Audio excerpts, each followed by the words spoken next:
Stop with the questions. Celebrate. And then they say, is Donald Trump an intellectual? Trust me, I'm like a smart person. Yosemite's one of the wettest we've ever seen from the standpoint of water. Mike Lindell's a conspiracy. But you haven't. Person, woman, man, camera, TV. They said nobody gets it in order. It's actually not that easy, but for me it was easy. Amazing. He can't sit down. He's got a burning in his butthole. He's got a fire. He's got a flame coming out of his butthole. Big, massive dumps. Oh, I have a term for that. I call it corporate communism. Somebody sent me a thing this morning where they're talking about putting the vaccine into salad dressing. You see, this is a simple meme that you would find on the internet, but this meme is very real. You ain't seen nothing yet until you see the flaming butthole. Putting us on our knees to China. Now witness the firepower of this fully armed and operational battle station. Sexual anarchy.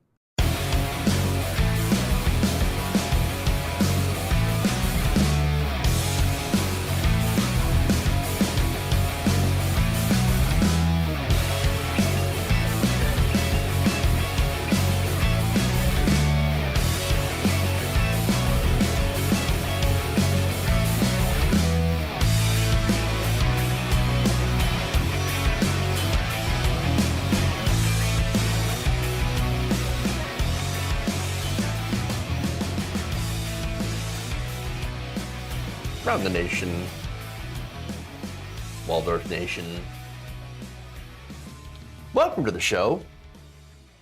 Monday, start of a brand new week, but same old shit in the news. Yes, we've got fun stuff. We've got ridiculous stuff. We've got voter fraud. Oh my God, we found the fraud. We found more fraud. We got Republicans being Republican, of course, and we have this weirdo push to get everybody back into the office. I'm going to talk about that and how that doesn't seem to make any sense. And I'm not just talking about COVID. I'm talking about the changing of work. So that's actually really an interesting discussion. So, but we're going to start this off with some pillow talk. Y'all can't wait for that. We're starting Monday. We're starting the new week off on the right foot, the pillow foot. But wait, I might actually have a slight agreement with Mike Pillow. Wait a minute. What? What? Oh my God. No. Everybody calm down. Oh no! Calm down, okay? It's going to be all right. It's going to be all right. Slight agreement, but you're going to see why. You're going to see why. So very, very interesting. We keep it interesting on the show. Keep it fresh. Keep it good. So with that said, let's dive in. Oh, and by the way, if you haven't already, please like and share the stream. Very, very important that you do so. Obviously helps us out greatly if you do so, especially in the era of, well, YouTube and I wouldn't really call it censorship, but, you know, deprioritization of progressive news on the different platforms. So, with that said, Anji Khan says, of course, I'm in New York City, so my dear mayor, Eric Adams, who was bought and owned by the real estate business, trying to push everyone to go back to the office so his donors can make their big bucks again. Yeah, you know, something related to that. He said, you know, you just can't wear your, what is it, sweatpants to work anymore. Like, F off. I like my sweatpants. I'm gonna keep wearing them. God damn it. Ridiculous. All right, anyway. So let's do this. Oh, by the way, hello to our audience on Twitch, by the way. Occam Stazer, thank you for the for resubbing with Prime for 10 months. Wow. I'm losing my mind. Went to Waldorf.tv instead of Twitch TV. Twitch.tv. Better take my money before I'm full blown. See now. That is funny, Occam Stazer. I wonder what's actually on that. That's weird. I wouldn't be surprised if it's like Muppets, Waldorf, and Statler. That's Waldorf TV. That would be funny. That would be really funny. But thank you for the resub. Really appreciate that. All right. Let's do it. Mike Pillow.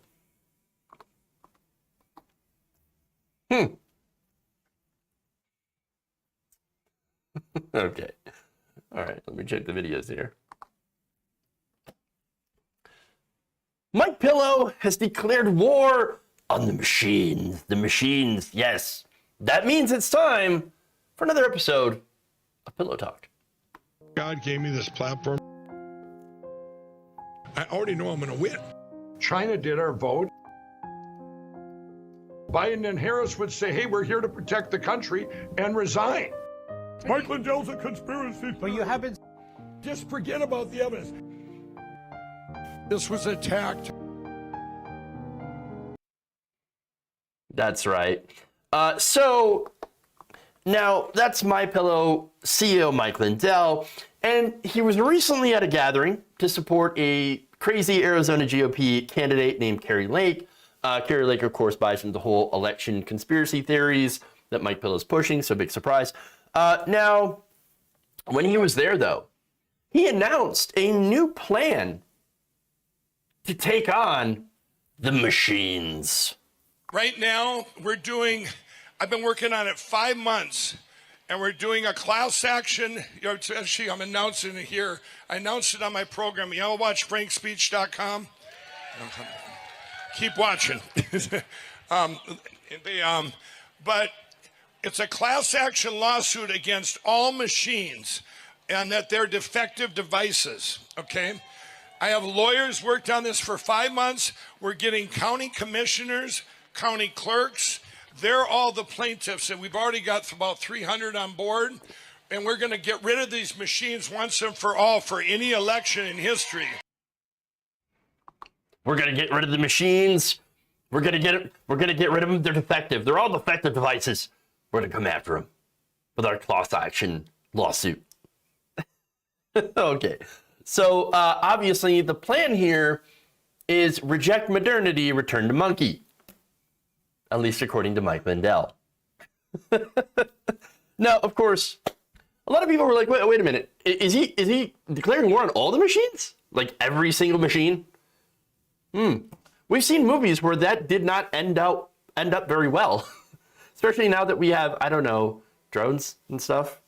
And what if we do Skynet? Oh my God. What if Mike Pillow is the start of Judgment Day? All right, I've been watching too many 80s movies, okay? No, but it's pretty ridiculous. But all right, so now, obviously, Mike Pillow had to come out later on and do a qualifier with the Daily Beast. And he said, all voting machines, it is a defective product, class action lawsuit. Okay, but well, here's the thing. It's not a defective product because you lost. That's not how that works. Yes, the things were working just fine. The problem is for you didn't get the result that you wanted. That doesn't mean it's defective, okay? But look, at the same time, by the way, if the voting machines were gone, and I'm talking about the ones, like where you push the button and if for the candidate, I'd actually be fine with that. I mean, yes, return to hand-counted paper ballots. Wait, do I actually agree with Mike Pillow? Oh my God. What strange days, but I would actually like to get rid of the voting machines and return to hand-counted paper ballots. That way you can get, full accountability. Now, not because I believe that there's some weirdo fraud going on, but it also really makes it so that any potential is eliminated. Gone, so that there's never any question, so that the Republicans can't keep running on, voter fraud, etc. And so, yes, there's a paper trail, and that makes sense. So there's never any question. right? So now, I've been a proponent for this, by the way, for a very, very long time. You can go back years and years before I ever heard of Mike Pillow, right? Or any of this election fraud nonsense. I was like, hey, you know what we should do? We should probably do hand-counted paper ballots because, again, they're more secure. There's more accountability. There's a paper trail, et cetera, et cetera. So now that doesn't mean that Mike Pillow is correct when, you know, he talks about how China, this was attacked. China, they teamed up with the Italians and the Iranians and the Pomeranians to steal the election to Donald Trump. No, all the election results had to be verified again because of all the, you know, challenges from Trump supporters using hand-counted paper ballots. And so they did the recounts and they found, oh, the results were actually pretty accurate, maybe off like a couple of hundred votes here and there or a couple hundred ballots. Some went to Donald Trump, some went to Joe Biden. And so, generally fairly accurate. So, you know, why not skip all of that and just go with the hand-counted paper ballots? Again, it's going to take a while, but why not just eliminate all doubt? That would make sense. Now, of course, there's a reason, and it's because they're not going to do this because it's the companies that make money selling these machines like, or companies like Smartmatic and Dominion. And let me tell you, when you're selling voting machines, you don't want doubt around your product. And that's why, of course, Mike Lindell is being sued by Dominion and Smartmatic for telling these outrageous lies. So these lies are, of course, defamatory, they're false, hurts their business interests. But as far as this lawsuit is concerned, there's no way in hell. A class action lawsuit against all the machines? No. It's not going to work at all. There's been no proven mass voter fraud with these machines. There's no evidence of China hacking the vote. The packets were not captured. They were not changed. And once again, he is wasting his time and his money. Now, if he stuck to the message of, we should do hand-counted paper ballots because there's a small chance of errors or even possibilities of malicious actors messing with the results. And again, I've talked about before how that is certainly possible with voting machines. That doesn't mean it happened. There's no evidence to show that it has happened in this election. Nonetheless, if he went out and said, look, there's a possibility, and so just to be on the safe side, let's do hand-counted paper ballots, just to make sure, then I would actually agree with Mike Pillow, and I think he would be bringing up a good point. But that's not what he's doing, of course. Because what he's doing is bringing in the Pomeranians. No, leave them out of it.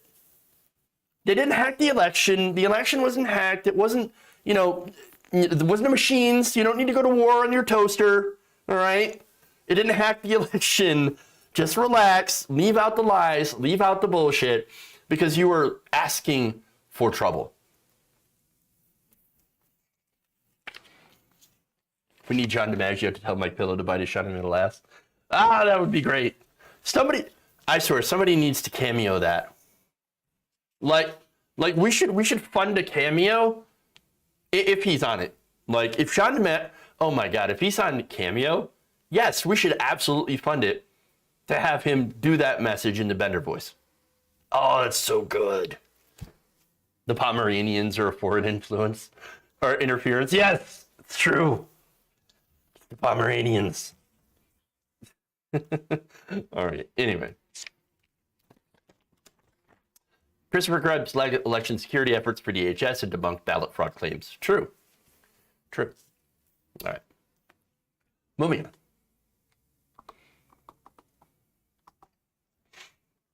Talking about voter fraud, we did find some.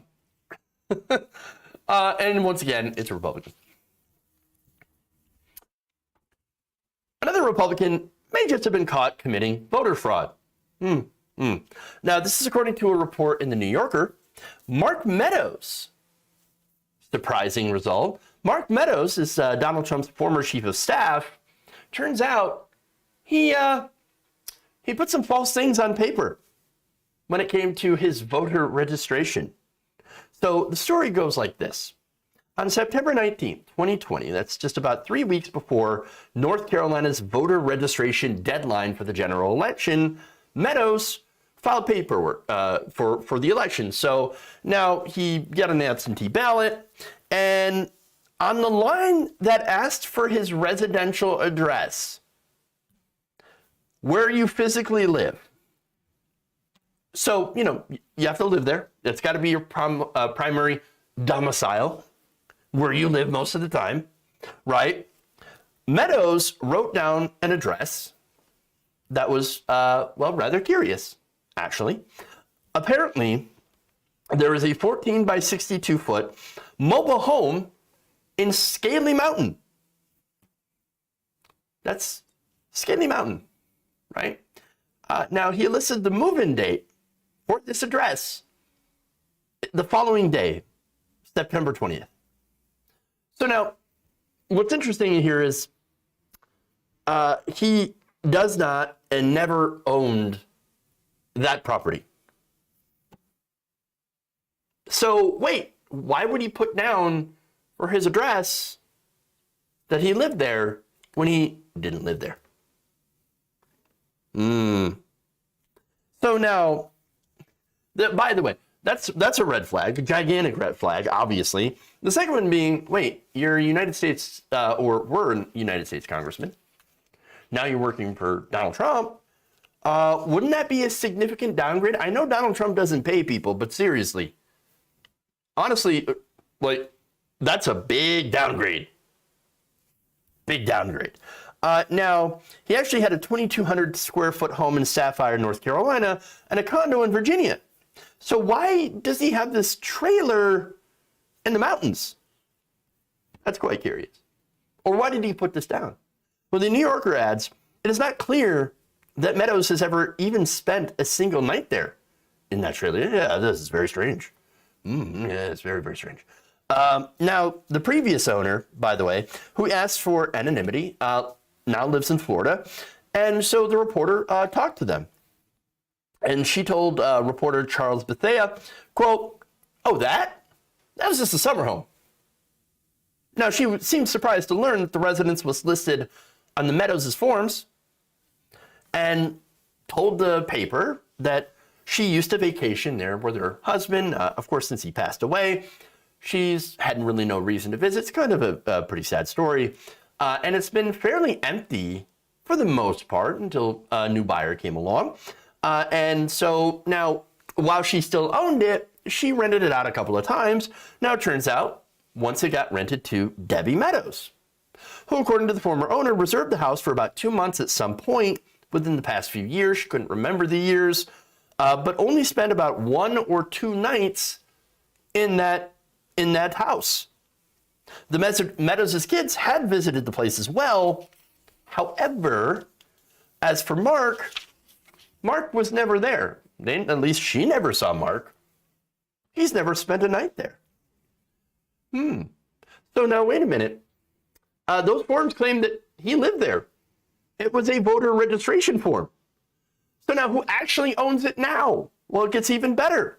Now, apparently, a retail manager at Lowe's, Ken Abel, bought the mobile home back in August of the following year, in 2021. Abel said that he had heard that the Meadows family had stayed there in the fall of 2020 when they were there in the area for a Trump rally because nearby hotels were scarce. The realtor who facilitated the purchase, who the reporter was unable to reach before publication, told him this. He said, and the realtor had heard it from the Tallies, which were neighbors, and that struck him as odd. Quote, this is from Abel now. I've made a lot of improvements, but when I got it, it's not the kind of place you'd think the chief of staff of the president would be staying.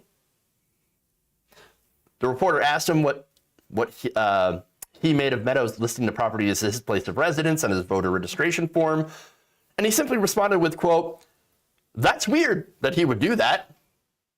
Really weird. Oh. Weird. No, it's not weird.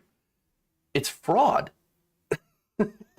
Which, again, incredibly ironic because Mark Meadows was one of the most influential Republicans calling out so-called widespread voter fraud. along with Donald Trump, is like, oh, we got the voter fraud everywhere. The voter fraud, voter fraud. Look at the voter fraud. Democrats. I can't believe the Democrats are doing voter fraud in the 2020 election. They stole the election from Donald Trump. How dare they? When he apparently was doing his own voter fraud. Because again, it is illegal to lie about your residence. And so, look, again, legally speaking, you can have more than one residence, but only one domicile. And that your voter registration must be linked to your domicile. So for something, of course, to qualify as such, it must be a place of abode where you have spent at least one night and where you intend to remain indefinitely, or at least without a present intent to establish a domicile at some other place. Now, it didn't seem to be like that was the case for Mark Meadows. Now, maybe when he was running for a specific seat in that area, he might have considered or entertained the thought. Then again, maybe not. Very strange. Now, how do you prove intent, of course? Well, there are different ways, of course. For one, you can sign up for mail delivery. But before the guy bought the place, Bell, there was no mailbox set up. So I guess that's out. Of course, there's also, signing up for like a cable bill even.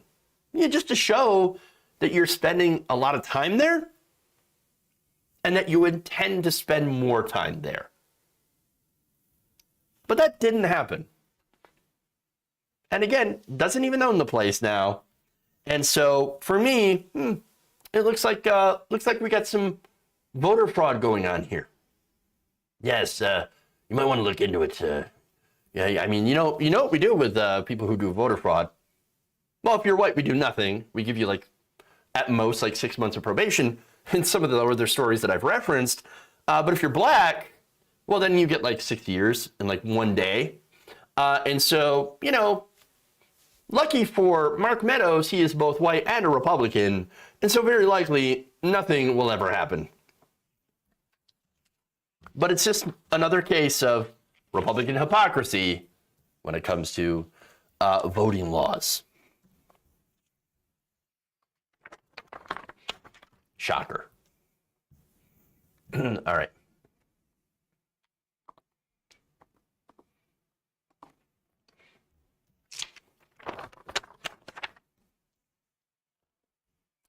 Moving on here. Go to Trump.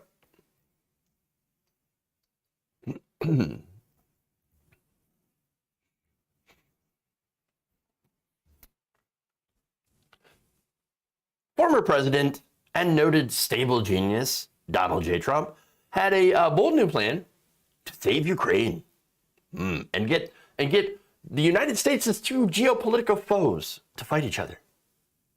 What's the plan, you ask? Are you ready for it? Bomb the Russians while impersonating the Chinese. I'm not kidding. At a speech in New Orleans over the weekend, Trump said that, hey, why don't we just paint Chinese flags on our jets and bomb Russia? I'll give you the quote here. He actually said, bomb the shit out of Russia, and said, and then we say, China did it, we didn't do it, China did it, and then they started fighting with each other, and we sit back and watch. What? I'm sorry, huh? What? That is, I mean, those are words, okay, and that was an idea, not a good idea, but an idea. But again, here we're dealing with, maybe it's because I don't understand how much of a genius level. I'm not up there in the genius level like Donald Trump is. Very stable genius, in fact, and then they say, is Donald Trump an intellectual? I'm a very smart person. So, look, obviously you've got a few problems with that genius level plan. And number one, I'm pretty sure he doesn't care about. It's illegal under international law. In fact, Article 39 of Additional Protocol 1 to the 1949 Geneva Convention, so it's been around for some time, it states that it is prohibited to make use of in an armed conflict of the flags or military emblems, insignia, or uniforms of neutral or other states not parties to the conflict. So now, that said, is the United States in the conflict? No. Is China part of the conflict? No. But if the United States were to take an aggressive action, such as bombing Russia or the Russians with our bombs, but using the flag of the Chinese, that would be pretty bad. That would not be a good situation. And it also would be illegal under international law. So, as I said, China not engaged in the conflict. And so, of course, the Trumpers would be like, oh, well, they're never going to know if we don't get caught. See, we can do it. And that's the whole genius of painting our flag or painting the Chinese flag on their planes. But yeah, there's some bad news there as well. You see, F-22s are not even used by the Chinese Air Force. The Russians would not mistake F-22 interceptors or fighters for Chinese planes. And speaking on that, right, you can't really bomb the shit out of Russia with interceptors. Those are air-to-air superiority fighters, not bombers. Wow. So look, and by the way, finally doing this last one thing, right? One I would hope that nobody would be in favor of would be getting the United States in the conflict to begin with. And even assuming that it would work, and there's like a negative 42 chance of it happening, right? Getting China and Russia, two nuclear powers, to fight each other, again, that's also another ridiculous idea. But would most likely get the United States into a conflict, again, two nuclear armed powers, into a hot war. This is why we're not doing a no-fly zone over Ukraine as well. Because then the United States, our fighters would have to shoot down Russian fighters, and then guess what? We'd be in a war. And by the way, if this was even attempted, and I know there's no way that this would ever be attempted because there are actual smart people in the room, but the whole idea wouldn't even work anyway because for all the different reasons that I had pointed out. And then when the Chinese find out, what do you think they're going to do? You think they're going to fight the Russians? No, they're going to join with the Russians and fight us. Because like, how dare you? How dare you do that? It's so ridiculous. So ridiculous. This is how World War III starts with Donald Trump's incredibly stupid idea. Oh. This man had the nuclear codes. I know. You know what, though? He probably just should have just sent in the actual invisible fighters. That's what it is, or the invisible bombers. The stealth bomber. You can't see it because it's very stealthy. You literally can't see it. It's invisible. No, that's not what stealth means. Moron. Idiot. It's not actually invisible. It's just invisible to radar. Oh my God. You can still literally see it. Hey, do y'all remember when he said he was smart, like really, really smart at war? I know better than the generals. I know more about offense and defense than the generals will ever understand. Believe me. Believe me. Than they will ever understand. Ever. There's nobody bigger or better at the military than I am. Yeah, those are real quotes, by the way. Those are real quotes. I kid you not. Dumbest man in America.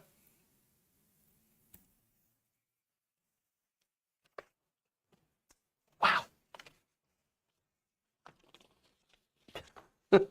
Okay. All right. Let's move on here. believe me, is usually a red flag. There's a lot of red flags here today. Oh my gosh.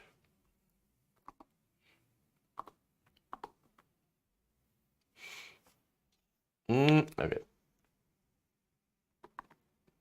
There we go. That's the right one.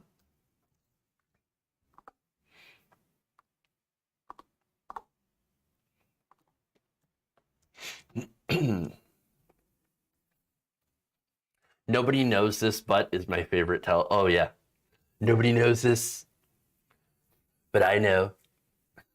Oh my God. All right. Let's do a quick update on the truckers.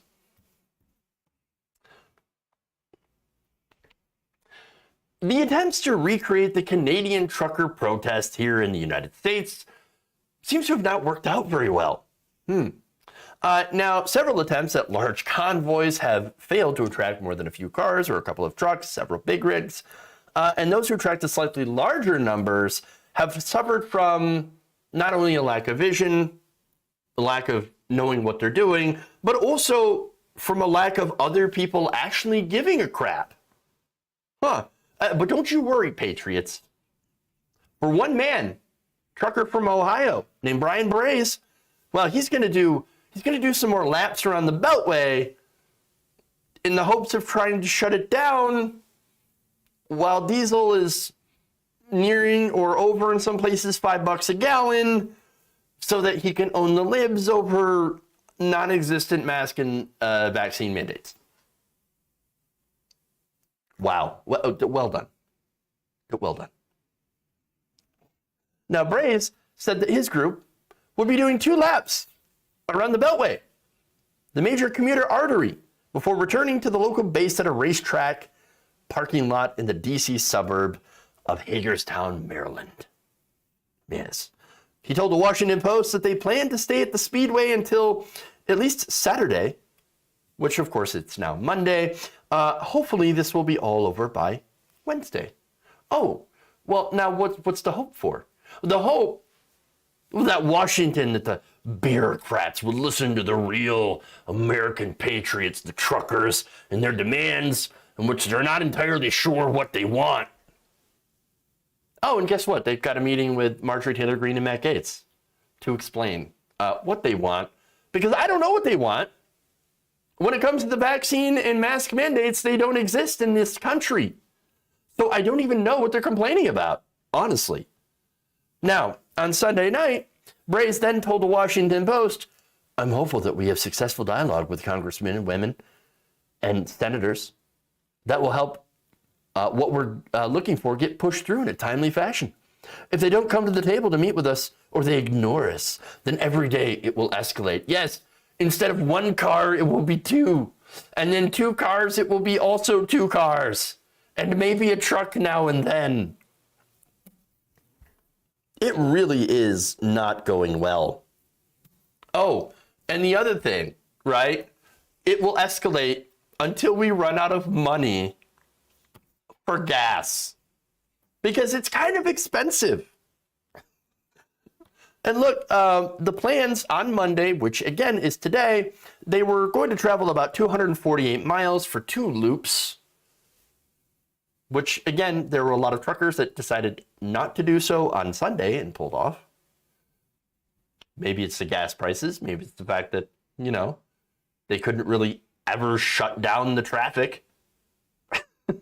Look, there's nothing like wasting expensive fuel for no reason at all, thinking that you have owned the libs.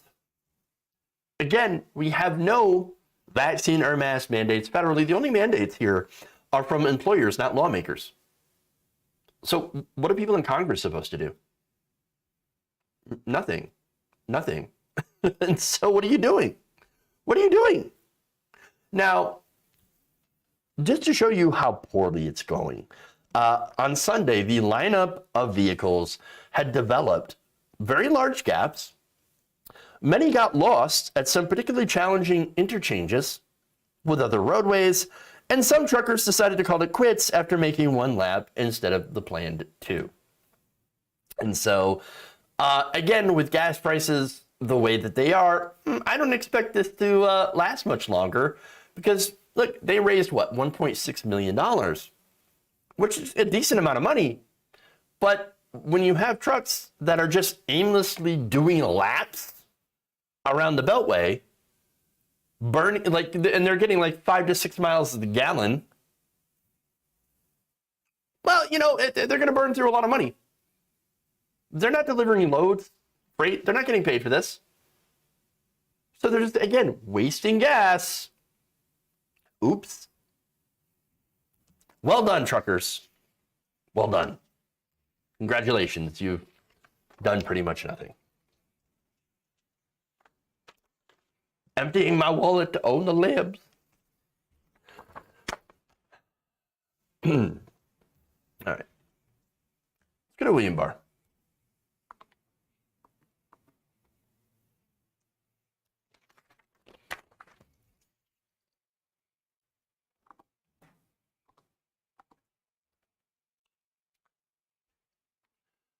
Former Attorney General William Barr recently criticized former President Donald Trump. It's getting a little spicy now. So now Barr recently told NBC News host Lester Holt in an interview on Sunday that Trump was responsible for January 6th. He said, quote, "I do think he was responsible in the broad sense of that word, in that it appears that part of the plan was to send this group up to the Hill. I think the whole idea was to intimidate Congress, and I think that was wrong." Would you look at that? It is semi-reasonable take from William Barr. Let's see how long that lasts. Probably about 0.2 seconds, because then he added that he had not seen any evidence that Trump was, quote unquote, legally responsible for it in terms of incitement. Literally inciting the crowd, let's go walk down Pennsylvania Avenue. Let's fight for our country. And then, as they walked, he walked right into the bunker. Oops. Sad. So look, that matters because once again, you've heard William Barr, trying to shield Donald Trump from any legal issues related to January 6th. Big surprise, right? Now, what's interesting is that while Barr is doing some very light criticism of Donald Trump, saying, I think he's responsible, but not in a legal sense or anything like that. He shouldn't actually get any trouble or see any jail time or anything like that. But I do think he's responsible. So he's trying to have his cake and eat it too. Now, that said, Donald Trump is an idiot. He's not a smart person. And so once he heard that, it set him off, and he literally released a 3-page statement going after William Barr. I'm going to read just a couple of parts of that. Here's what he said, quote, "Bill Barr was not one of my better picks. When the radical left Democrats threatened to hold him in contempt and even worse, to impeach him, he became virtually worthless for law and order and election integrity. The man making statements in this fake book or in the interview with NBC News is not the same man who asked for the job of Attorney General or wrote his glowing letter of resignation." He also claimed that William Barr was, quote unquote, slow and a big disappointment. "He was afraid to act and usually didn't. I would imagine that if the book is anything like him, it will be long, slow, and very boring."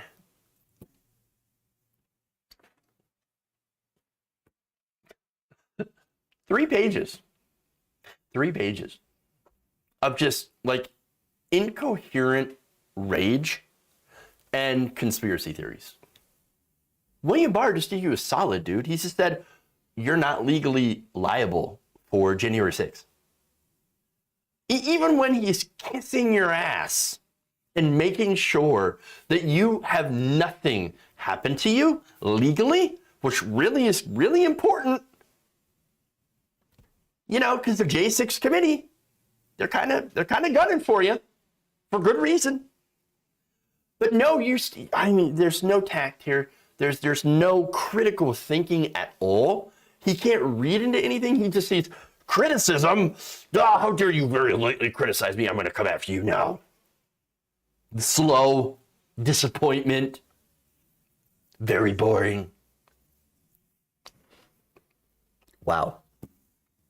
So now, on Monday, actually, he was on with Savannah Guthrie on cable news, and he had a response to this.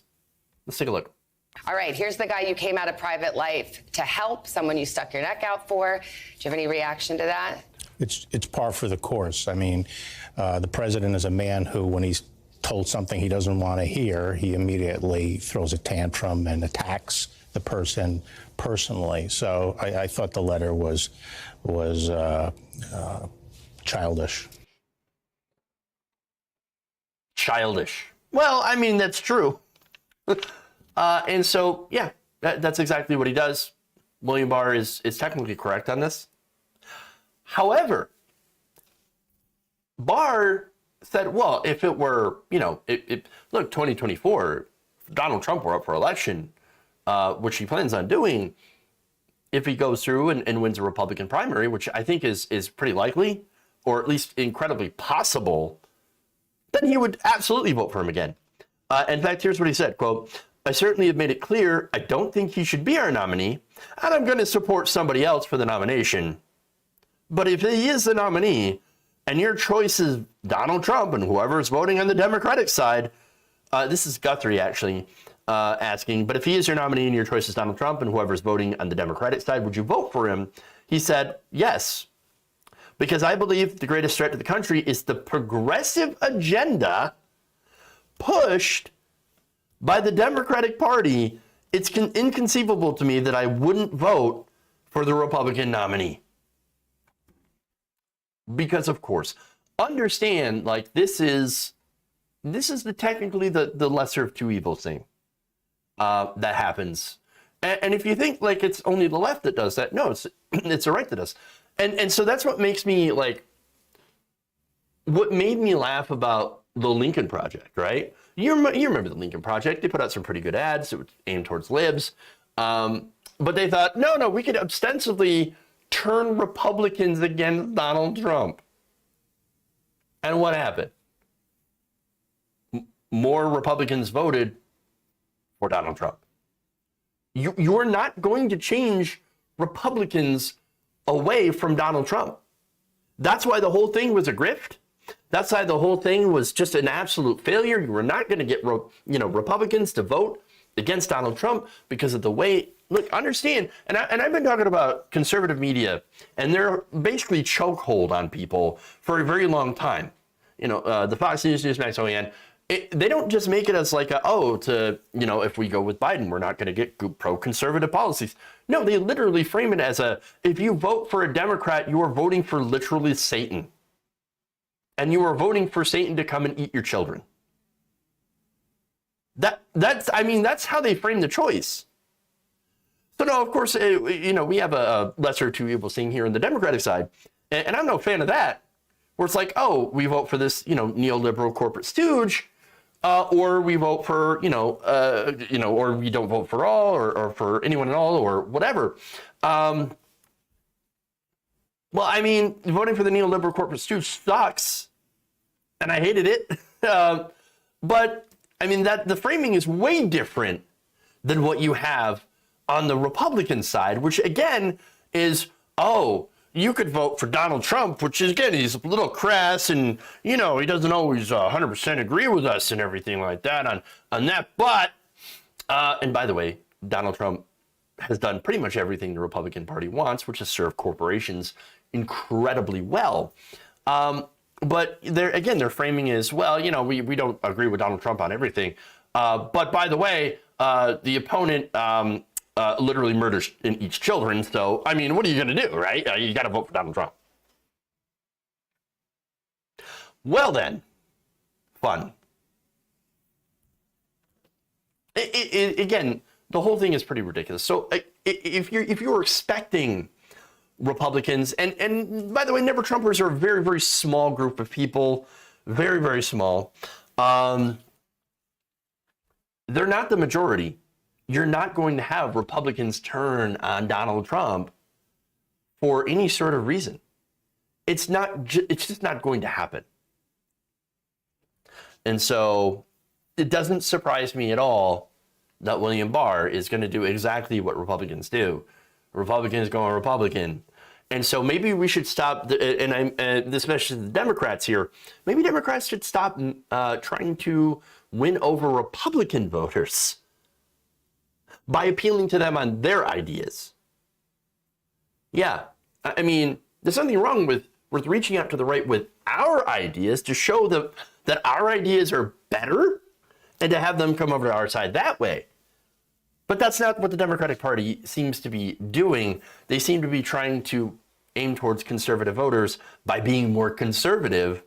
And let me tell you, when you have a choice between Republican and Republican light, what are they going to choose? They're going to choose a Republican every single time.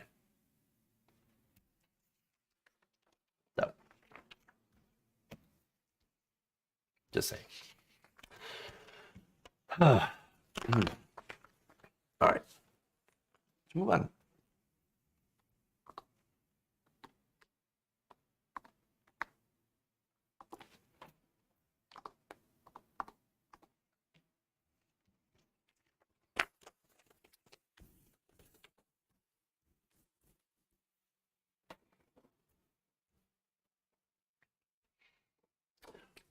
On Friday, President Joe Biden made a plea for companies to put an end to remote work.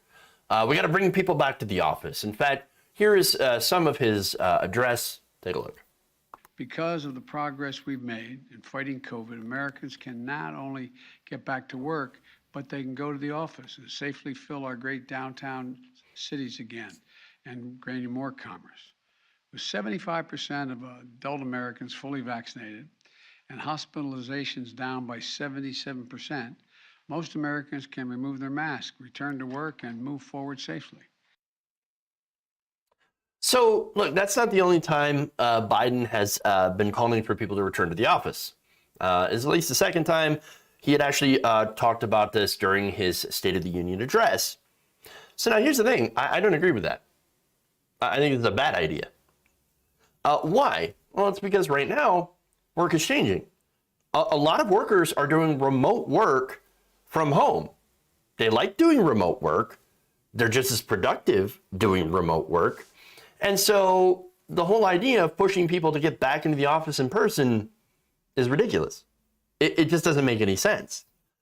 In fact, I said that he pushed this during the State of the Union. Here's what he said again. Same line.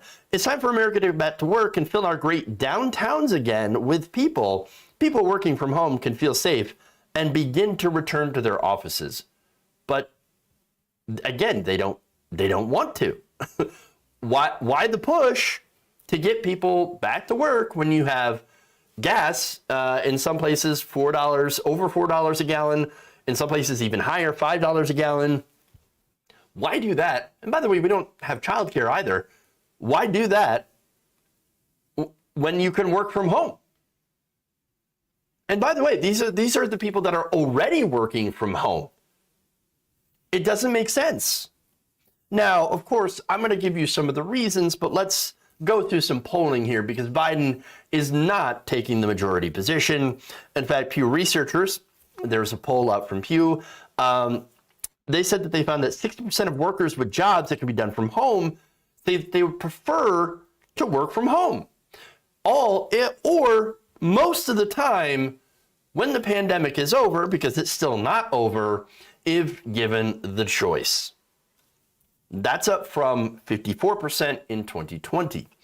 42% cited the fear of exposure to COVID-19 and the workplace as a reason why. But the biggest reason cited by respondents is that they just, and by the way, this is 76% saying we just like working from home. I mean, there's a lot of benefits here. For one, we don't have to commute. Secondly, we can spend more time with our families doing personal things. And the time that we save from doing the commute, we save money from gas prices.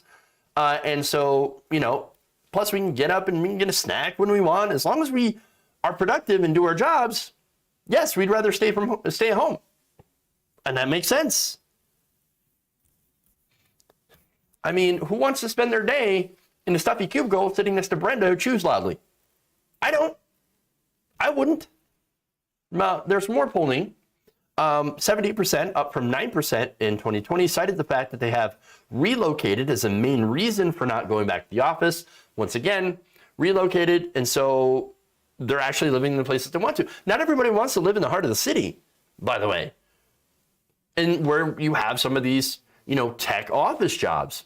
Live in the city and it's all congested and it's expensive. And, some people decided they wanted to move out, go a little bit more of a rural area or, someplace that's not as congested and it's a nicer place and, you don't have to deal with all that bullshit and the traffic and you can still work from home. Of course they don't want to go back to the office. And of course, for working parents with kids that are under 18, Pew found that about a third, 32%, said, look, we can't go back to work in the office because we don't have childcare. Now, among people who rarely, if ever, worked from home before the pandemic and are choosing to do so now, they found that 64% said working from home has improved their work-life balance. Who would have thought? And in terms of productivity, 44% say remote work has made it easier for them to get work done and meet deadlines. I mean, think about it this way. If you can find a nice, quiet, secluded place in your house, which in some places can be easier said than done, easier than other households, of course, depending on if you have small children, etc. It might actually be easier to get things done because you have less distractions. I mean, think of it, the office. When you have a bunch of people in their cubicles in the room, phones going off, people having conversations, etc., it can be rather distracting. Whereas at home, if you can find a nice, quiet office space in a spare room or basement, something like that, well, then you can more easily focus on the work that you're doing. So that makes sense, right? Now, that's not to say that people don't see a downside for this, but it's a relatively minor, I think. 60% of respondents said that they felt a little less connected to their colleagues. Well, again, if you got a problem with Brenda or Karen in the office, or like Mark, well then, yeah, you're not going to really miss them all that much. I'm just saying. You're not going to really miss them. But there are some who do value, I guess, some of the workplace banter and that are a little bit more social. But that also could be an effect of just like the pandemic, and where a lot of people are like, well, I kind of miss my coworkers a little bit because I've been stuck in this house for like 2 years. So there's also that, which is why, as I'm going to show you in the next poll, a lot of people who do prefer the hybrid model, which is like choosing to work from home some days, and then others, other days maybe going into the office once or twice, 2 to 3 days a week. And so there's that, right? So now, a more recent Gallup poll found even more interesting findings here. And that was this February, actually. They stated that 90% of workers in the US working at least some of their hours remotely are hoping that continues after this pandemic is done with. Overall, 54% of employees who work remotely at least some of the time say that they would ideally like to split their time between working at home and in the office, or a hybrid arrangement. A little over a third, 37%, would like to work from home exclusively, while only 9% want to return to the office full time. Yes. Nearly half of fully on-site employees whose job can be done remotely wish they could work partially, 37%, or exclusively from home, 11%. 3 in 10 employees, however, say that who are working remotely say that they're extremely likely to seek a different job if their company decides to bring everyone back to the office without, any choice on keeping remote work. So, finally, while most workers don't think remote work will improve their office culture, They don't think it will harm office culture. Believe it or not, that's one of the reasons companies like, we miss the office culture. We got to get back to that. We got to get back to that normal office culture, right? No, it turns out most people don't agree. 2/3 of all full-time U.S. employees think that having people work remotely will have either no effect or a positive effect on workplace culture. The remaining third think that it would be negative. Those remaining thirds might happen to be managers. So most people throughout all of these separate polls preferred the hybrid model. So very, very few preferred to be on site fully. So now that's pretty interesting, right? Now, first of all, let me just address the fact that the pandemic isn't over. Now, Joe Biden's talking about it like, oh, this is all over. Look at the job numbers. We've got so many people vaccinated and we're removing mask requirements and all that stuff. Well, look, we still have a current average of about 50,000 new COVID cases and 1,700 deaths per day. So those are still terrible numbers. We are still in this. Now, why the push to go back then? Money. You're not surprised. The number one reason, of course, is money. Look, when you rent those office buildings, they ain't cheap. You got to use them. You got to use those office buildings. And the real estate companies that own or rent those buildings, guess what? They're lobbying the Biden administration. They're lobbying the Eric Adams administration in New York City to try to get people back into these buildings, back into the office. And not only that, but there are other side economic benefits as well. You have storefronts downtown that see lunch rushes, coffee runs. That's business that they need and they rely on. So of course they want the Biden administration to get everybody back into the office with no choice. You also have, of course, people who are commuting. What are they buying? They're buying gas. So, all of this is really, really simple to figure out. You just got to follow the money. Now, there are other reasons, too, that I've talked about. And it's the redundancy of middle management. Turns out there's a lot of middle managers that really don't do anything than try to micromanage your time. They're not needed for people who work from home. Nobody wants somebody who will micromanage your bathroom break. Oh, you took 5 minutes and 30 seconds to take a crap. Nobody needs that. Nobody wants that. As long as you get your job done, as far as I'm concerned, you get your job done. I don't care what you do. That's it. I don't care. But there are some people, of course, whose job literally depends on just like, oh, this is the amount of power that I have over you to micromanage your day. And I don't like losing that power. Not in favor of that. And of course, there's that entire weirdo culture of work that we have in this country, that if you are not looking busy, then you must not be working, even if your work is done. If you don't look busy, then you're not busy. You're not working. And we can't have that. You have to be doing something, even if it's pretend. It's stupid. Why should you sit in an office a whole day and pretend to work, pretend to look busy, when you might actually have your work done? It doesn't make any sense. It's incredibly unproductive. I think that if you want to go in the office and you want to do work, then you should be able to go into the office if you want. And if you don't, then you shouldn't have to. As long as you get your work done, what does it matter? What does it matter? Why keep you there to look busy?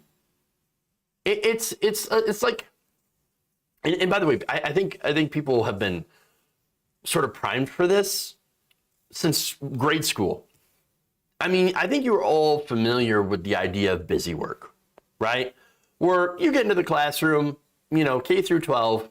I remember this, and they just hand you like a worksheet, and that's it. Like, that's your class.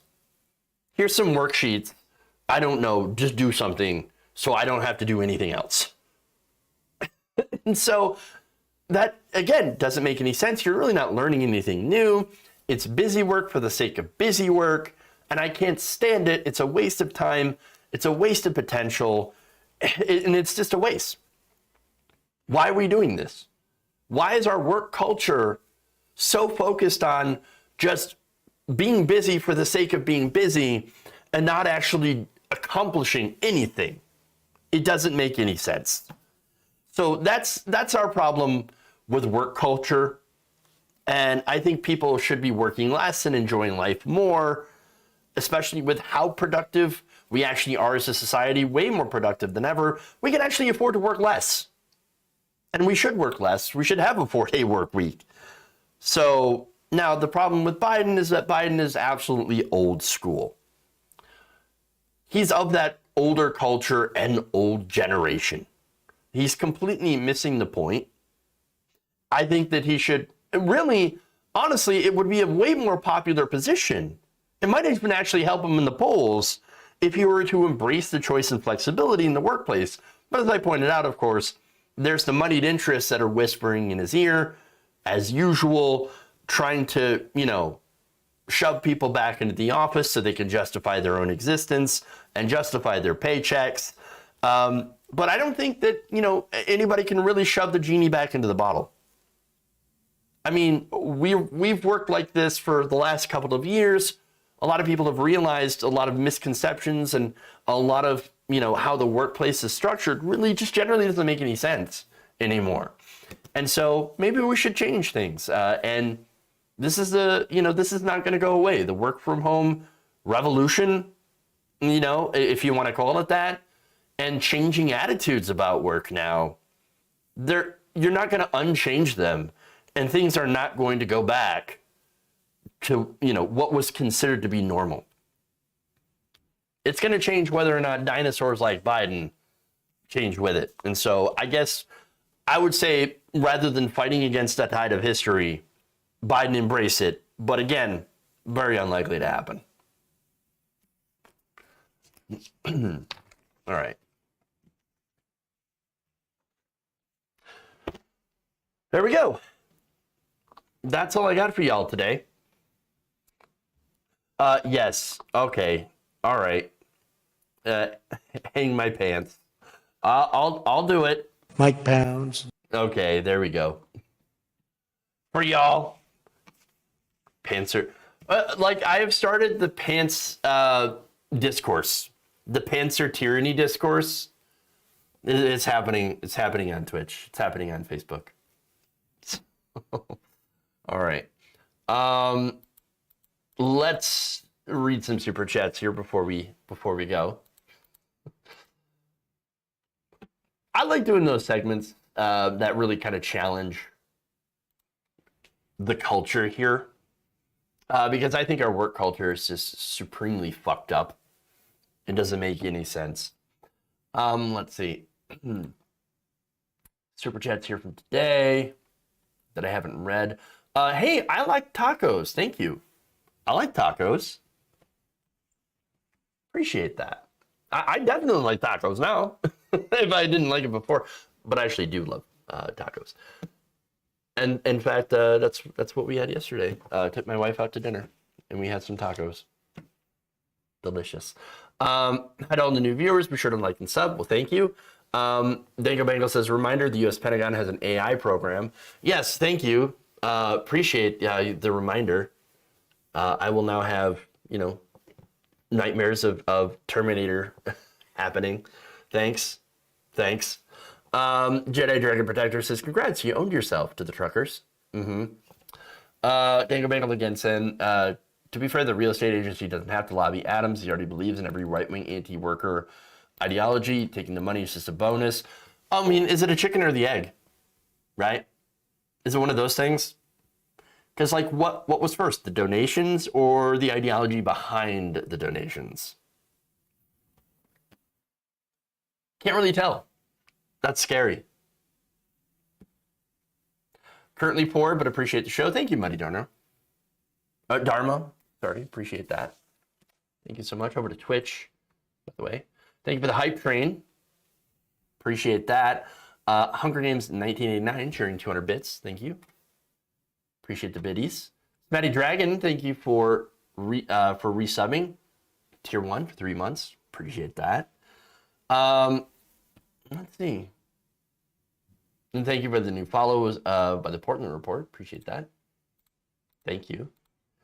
There was a super chat that I missed, didn't I? I don't know. Refresh. Okay. Nope, didn't miss that. I realized that it's not an M. Yeah, I'm slow to catch on, apparently. Adam Zakop, of course, the ideology came first. This is Dingo Bingo. Sue the machines. Let's sue the machines. All the machines. I mean, if anything would make them, do that. Sue your toaster. Sue your toaster. Sue the toaster. Oh my goodness. All right, so that's it. Let's. Right. By the way, there's a new member that I didn't get to thank here. So let's do that real quick if I hadn't already. Yes. Thank you, new member SJ Mullen. Appreciate that. All right. Thank you for joining. You can join by hitting the join button below. That's on YouTube, Facebook, of course, and you become a subscriber, and on Twitch as well. You can subscribe. You can even subscribe using Jeff Bezos' money by using your free sub if you have Amazon Prime. Do my coffee maker instead. You do that. You do that. All right. Right in to. Oh yeah, there was a question. Did I do any Elden Ring this weekend? Of course I did. Of course, and I can't wait to get back to it. So, I'm working on it. I'm working on it. Let's do haven't done a Lumi raid in a while, so raid into Lumi Rue. They them pronouns. So, but very based political streamer. All right, do that. And everybody else, thank you. Pauline W, thank you for the super chat. Nice to see you all again. Typically I'm working during the show, rare day off. Well, welcome. Hopefully you enjoyed the show. All right, everybody. Thank you. Love you. And remember, change begins with you. Good night, nation. See you tomorrow.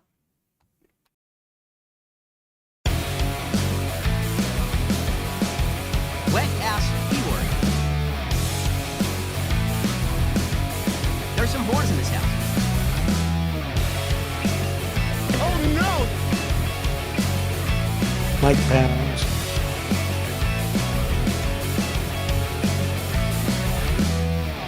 I like my knee tight. Tighten up my knee.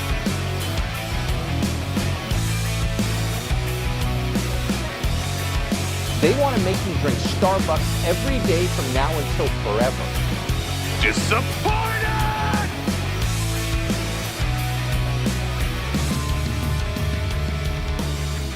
Obama.